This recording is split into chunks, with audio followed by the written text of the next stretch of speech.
Hello students, मैं अमित कुमार मिश्रा आपको एक नए वीडियो लेक्चर के साथ फिर से उपस्थित हूँ। कल तक हम लोग जो पढ़े थे वो गॉस थ्योरम तक आपको पढ़ाए थे और मैंने गॉस थ्योरम का एप्लीकेशन पढ़ाना आपको बताया था कि आज हम लोग गॉस थ्योरम का एप्लीकेशन पढ़ेंगे।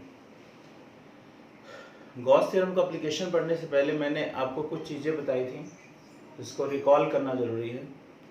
जैसे गॉस थ्योरम मैंने आपको बताया था कि टोटल जो इलेक्ट्रिक फ्लक्स होगा वो Q अपॉन एप्सिलॉन 0 होगा, और जो भी पिछले वीडियो लेक्चर में हम लोगों ने पढ़ा था। और उसके बाद मैंने आपको बताया था कि गॉस थ्योरम को अप्लाई करने के लिए हमको सबसे पहले गॉसियन सरफेस की ज़रूरत होती है। तो गॉसियन सरफेस के लिए कुछ कंडीशंस बताए थे, जैसे गॉसियन सरफेस सिमेट्रिकल होना चाहिए। फिर मैंने बताया था आपको कि गॉसियन सरफेस पर आपका जो पूरा चार्ज होगा वो इनक्लोज होगा गॉसियन सरफेस के द्वारा। इलेक्ट्रिक फील्ड नॉर्मल होना चाहिए या वैनिश करना चाहिए, ये सब कंडीशंस थी। आज हम लोगों को एप्लीकेशंस ऑफ गॉसेस थ्योरम पढ़ना है। बहुत इंपॉर्टेंट एप्लीकेशन है और हमारे सिलेबस में 3 एप्लीकेशंस हैं। We have to study 3 applications. तो एक एक करके हम लोग डिस्कस करते हैं। This is the application of Gauss's theorem or Gauss's law.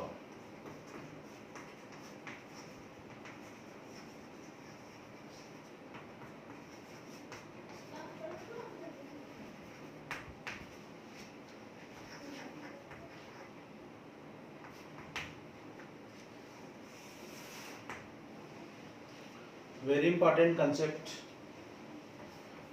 This is the most important concept. Now the application 1.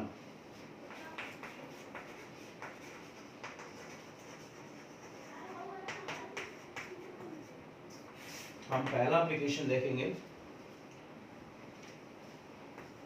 Electric field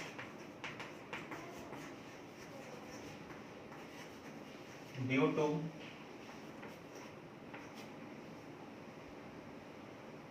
infinitely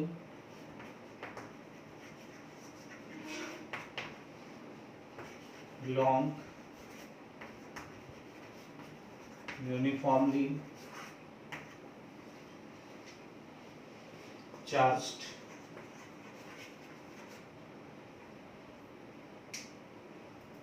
straight wire or conductor. This is our topic. We have to find out the electric field due to infinitely long uniformly charged straight wire. एक straight wire है हमारे पास। आपको मैंने बताया भी था continuous charge distribution में, जिसमें मैंने आपको बताया था कि अगर वायर होगा तो हम लोग लीनियर चार्ज डेंसिटी यूज करेंगे लैम्डा, और जिसको Q/L कहते हैं। आइए देखते हैं। ये सपोज करिए हमारे पास एक वायर है, ये बहुत पतला है और इस पे मान लीजिए प्लस चार्ज है। आपको मालूम है कि अगर हम किसी भी वायर को चार्ज देंगे तो वो चार्ज जो होगा उसके सरफेस, यहाँ पे तो लेंथ होगा, सरफेस होता तो सरफेस पे डिस्ट्रीब्यूट होता, यहाँ पे वायर है तो लेंथ है तो उसके लेंथ पे डिस्ट्रीब्यूट हो जाएगा इस तरह से। ये बहुत पतला वायर है, आपको दिखाने के लिए बस थोड़ा सा ये इसका एरिया दिखाया गया, अदरवाइज ये बहुत थिन वायर है। हमारा टारगेट है कि इस वायर से r डिस्टेंस पर कोई पॉइंट P है और हम यहाँ पे इलेक्ट्रिक फील्ड निकालना चाहते हैं। इस वायर के कारण P पॉइंट पर इलेक्ट्रिक फील्ड निकालना चाहते हैं। थोड़ा समझिए, ये जो वायर है ये चूंकि सिलेंड्रिकल शेप का होता है, जैसे ये चौक है, तो जिस तरह से चौक से यहाँ से आपको P पॉइंट पर इलेक्ट्रिक फील्ड निकालना है, तो वो P पॉइंट इसके पीछे भी तो हो सकता है, इधर भी हो सकता है, इधर भी हो सकता है, क्योंकि वायर सिलेंड्रिकल है तो चारों तरफ चार्ज है। तो ये पॉइंट जो होगा P, इसके चारों तरफ एक सर्कुलर मैनर में ये कहीं भी हो सकता है, क्योंकि ये कोई जरूरी तो है नहीं कि पॉइंट P यहीं पे होगा, इधर भी तो हो सकता है, पीछे हो सकता है वायर के, कहीं भी हो सकता है। तो यहाँ पर एक सर्कुलर आपका शेप बनेगा और इस तरह से, और ऐसे यहाँ लाखों करोड़ों पॉइंट्स हैं इस पॉइंट की तरफ, इस पॉइंट की तरफ। तो अगर हम सारे सर्कल्स को ऊपर से नीचे तक लेके जाएंगे तो आप क्या देखेंगे, यहाँ पर एक सिलेंडर बनेगा। बनेगा कि नहीं बनेगा? बनेगा। तो इसलिए इसका गॉसियन सरफेस जो होगा वो सिलेंड्रिकल हो जाएगा। ऐसे ही हम गॉसियन सरफेस का पता लगाते हैं।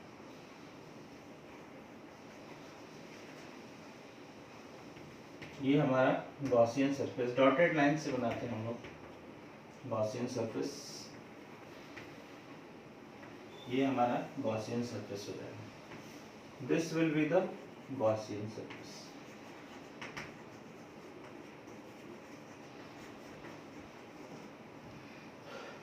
क्लियर?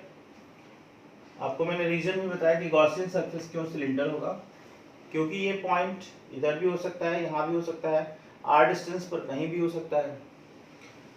तो फिर हम एक सर्कल बनाएंगे और ऐसे लाखों पॉइंट है तो सारे सर्कल्स को मिला देंगे तो एक सिलेंडर बनेगा। Clear? So Gaussian surface should be a cylinder. Clear? Now come to the point. Cylinder में हमारे 3 फेस होते हैं। सिलेंडर कोई भी अगर सरफेस है तो सिलेंड्रिकल सरफेस में 3 फेस होते हैं। आपको एक छोटा सा एग्जांपल दिखा रहे हैं।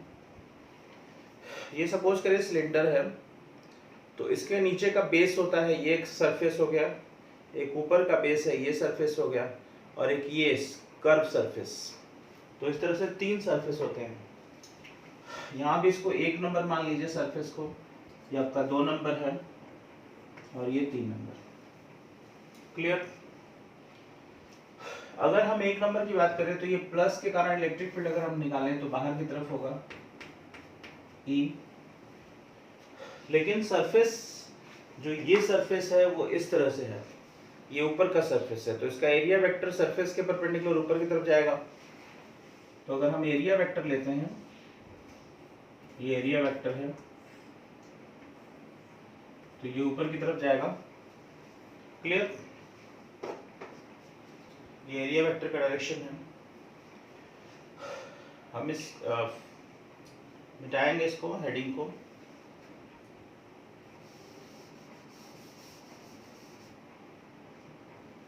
तो this is area vector ds and cap. इसका मतलब कि सरफेस नंबर 1 के लिए जो एरिया वेक्टर है और इलेक्ट्रिक फील्ड दोनों 90 डिग्री पे होंगे। आते हैं 2 नंबर सरफेस के लिए। ये आपका कर्व सरफेस है, ये वाला। तो इसके लिए इलेक्ट्रिक फील्ड बाहर की तरफ है, क्योंकि प्लस है तो प्लस के लिए बाहर की तरफ ही होगा। अब हम इसका एरिया वेक्टर ले लेंगे। ये अगर आप इस पे एरिया वेक्टर कोई भी लेते हैं, कट करते हैं, तो एकदम सरफेस के परपेंडिकुलर आएगा। तो यहाँ एरिया वेक्टर भी सरफेस के परपेंडिकुलर आ गया, मींस दोनों के बीच में एंगल 0 डिग्री। आते हैं 3 नंबर फेस के लिए। यहाँ पर नीचे चूंकि प्लस है तो यहाँ भी इलेक्ट्रिक फील्ड बाहर की तरफ होगा, और यहाँ का एरिया वेक्टर अगर हम ले लेते हैं तो ये भी नीचे की तरफ हो जाएगा, ds एंड कैप। अब हम इन तीनों फेसेस के लिए टोटल फ्लक्स निकाल देंगे। So total electric flux enclosed by Gaussian surface phi is equal to, this is 1, ये 1 मैंने लिखा है 1 नंबर सरफेस के लिए, E dot ds, this is 2 E dot ds, this is 3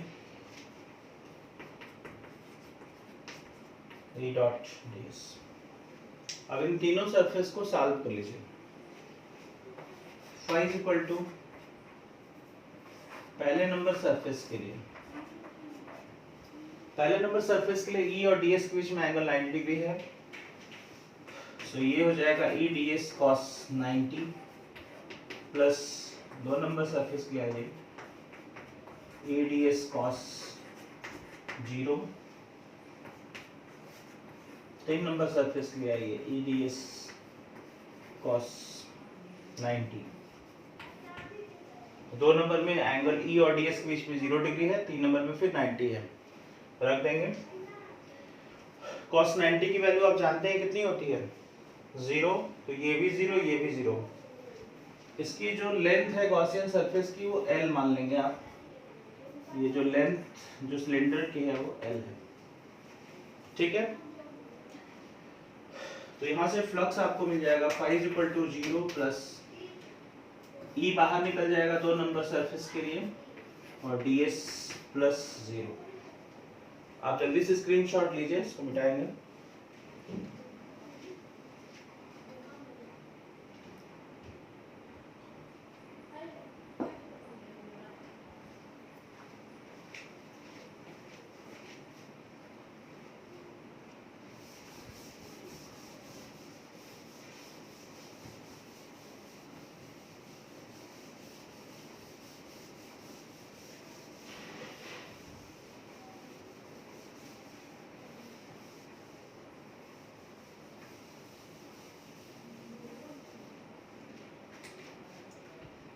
इसको फर्दर सॉल्व कर लेते हैं हम।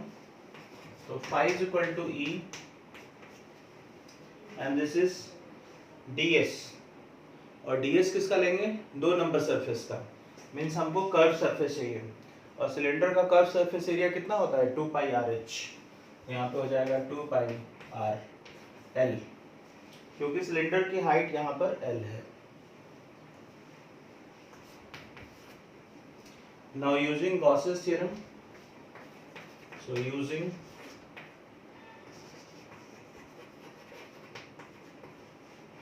Gauss's law of electrostatics,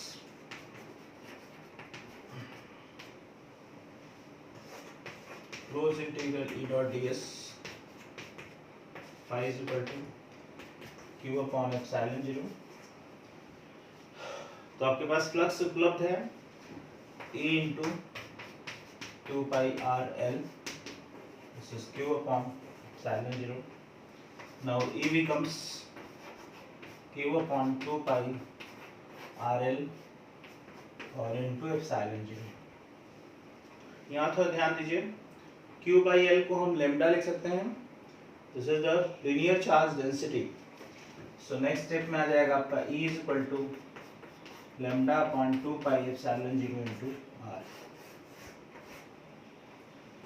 यहाँ पर lambda का मतलब है q by l and this is called linear charge density। in vector form इसको लिख सकते हैं आप,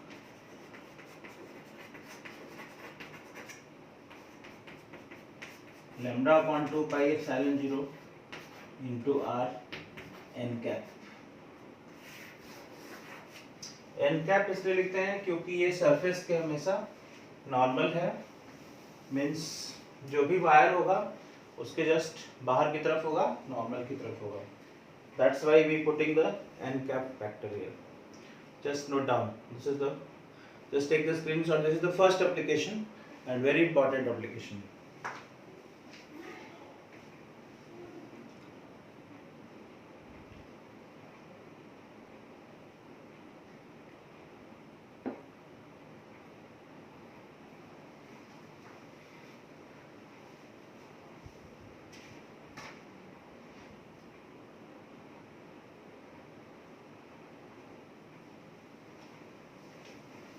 Now the second application,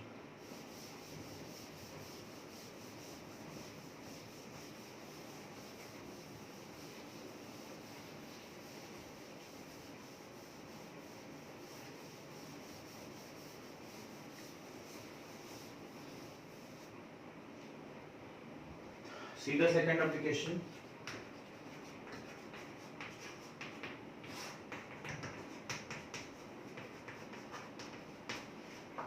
Electric field due to uniformly charged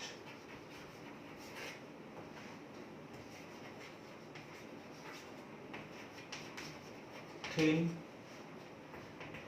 infinite plane sheet.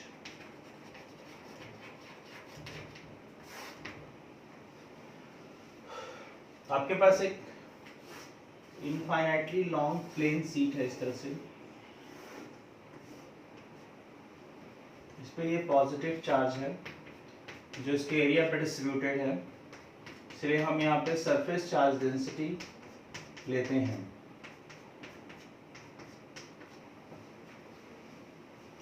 ये शीट इस तरह से आपका है और our target is to find out the electric field at any point P। इस सीट से आपको r डिस्टेंस पे कोई पॉइंट P दिया गया है, आपको यहाँ पे इलेक्ट्रिक फील्ड कैलकुलेट करना है। डेफिनेटली सीट इनफाइनाइटली लॉन्ग है तो हम इसका एक सेक्शन लिए हैं। दूसरी चीज, अगर आपको P पॉइंट पे इलेक्ट्रिक फील्ड चाहिए तो ये प्लस है, तो इसके कारण इलेक्ट्रिक फील्ड अगर हम निकालेंगे तो बाहर की तरफ काम करेगा डायरेक्शन। और चूंकि सीट पॉजिटिव है तो इस साइड भी पॉजिटिव है, इस साइड भी पॉजिटिव, तो पॉइंट P आपका सिमेट्री से पीछे भी आ सकता है उतने ही डिस्टेंस पर। तो ये P पॉइंट आपका यहाँ भी मिल सकता है, यहाँ भी इलेक्ट्रिक फील्ड की स्ट्रेंथ उतनी ही होगी बाय सिमेट्री। सो अब आपको गॉसियन सरफेस सिलेक्ट करना है। तो गॉसियन सरफेस ऐसा लेना है जो इसकी एरिया को कवर कर सके, चार्ज को। तो हम एक पैरेललोपाइड ले लेंगे या फिर सिलेंडर ले सकते हैं। क्योंकि इनफाइनाइट है तो आप सिलेंडर भी ले सकते हैं और पैरेललोपाइड जो आपकी इच्छा करें। तो हम लोग यहाँ पे एक पैरेललोपाइड ले लेंगे। This will play the role of Gaussian surface.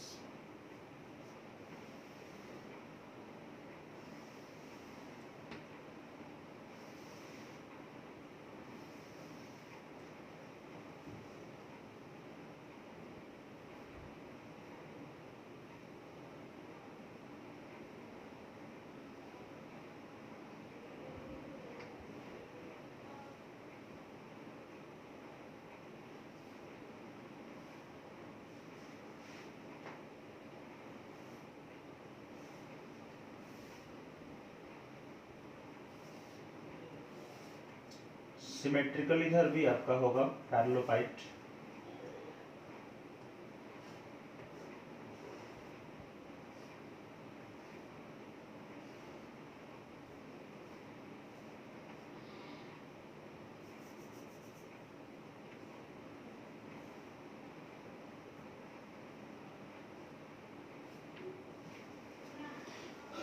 इसको हम लोग पैरेललोपाइड कहते हैं।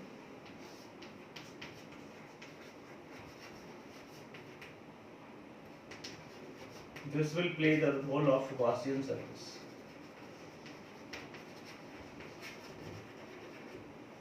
तो ये हमारा Gaussian surface हो जाएगा। Let the area of this, ये आपका P पॉइंट है जिसको हमने P डैश माना था, जो सिमेट्रिकल पॉइंट है। इसका भी इलेक्ट्रिक फील्ड बाहर की तरफ था। क्लियर? फिगर में कोई डाउट नहीं है। ये इनफाइनाइट प्लेन शीट है। क्लियर? इसके कारण हमको P पॉइंट पर r डिस्टेंस पर इलेक्ट्रिक फील्ड चाहिए। तो हम देख रहे हैं कि प्लस है तो आउटवर्ड से इलेक्ट्रिक फील्ड होगा। चूंकि शीट यूनिफॉर्मली चार्ज है तो इधर भी उतना ही चार्ज होगा, तो पीछे भी हम ले सकते हैं पॉइंट सेम सिमेट्रिकल, यहाँ भी इलेक्ट्रिक फील्ड होगा। फिगर आप लोग एक बार देख लीजिए ठीक से।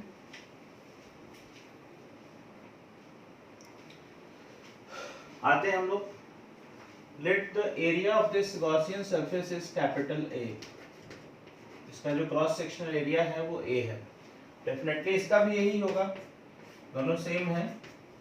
तो यहाँ जो फ्लक्स हो जाएगा φ1 वो E इंटू A होगा। φ equal to E dot ds होता है। और यहाँ भी फ्लक्स निकाल लेंगे φ2 E इंटू A। अब हम टोटल फ्लक्स निकाल सकते हैं। Total electric flux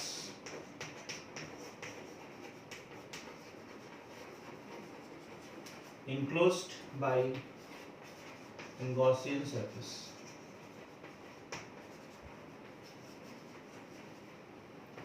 phi is equal to phi1 plus phi2. Flux को आप ऐड कर सकते हैं क्योंकि स्केलर क्वांटिटी है, डायरेक्शन मैटर नहीं करता है. सो EA plus EA, so phi becomes 2EA. Using Gauss theorem, Gauss theorem लगा दीजिए.